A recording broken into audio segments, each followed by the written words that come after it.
भद्रक जिला वासुदेवपुर ब्लॉक जगन्नाथ प्रसाद पंचायत एकडाल कुरुबाटिया सरकारी उच्च प्राथमिक विद्यालय मध्याह्न भोजन चाउल चोरी। स्कूल घर ताला भांगी लुटि नेले 9 क्विंटल चाउल सहित बासन पानी मोटर म्यूजिक सिस्टम चोरी कर अभियोग होइछि। सकाळे स्थानीय लोक देखि प्रधान शिक्षयित्री को खबर देथिले। अभियोग परे नायकाणीडीही थाना पुलिस घटना तदंत आरंभ करिछि। गाँव चाउल उद्धार आनी छात्र छात्री मध्याह्न भोजन प्रस्तुत करिसेंति बोली प्रधान शिक्षयित्री कहिसेंति। गतकाली खेमपुर प्राथमिक विद्यालय मध्याह्न भोजन चाउल चोरी होइतिला। सेपरि मासे तले छत्रपुर प्राथमिक विद्यालय 10 क्विंटल चाउल चोरी होइतिला। वासुदेवपुर ब्लॉक नायकाणीडीही थाना अंचल गोटे पर गोटे स्कूल ताला भांगी दुर्बृत्त लुट करिसेंति। पुलिस लुटेरांक टेर पाई पारे नाही।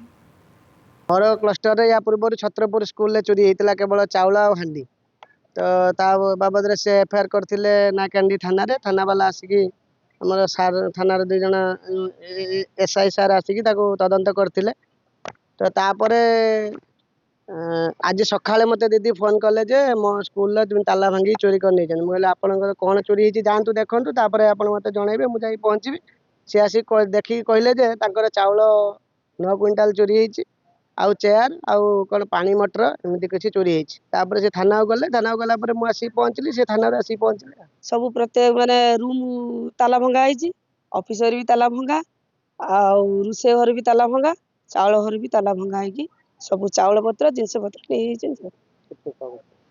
9 क्विंटल चाउल आ सब रुसेर जी जिनस सब से जिनस नहीं ऑफिस आमर चेयर ग्लोव मान सब चोरी दे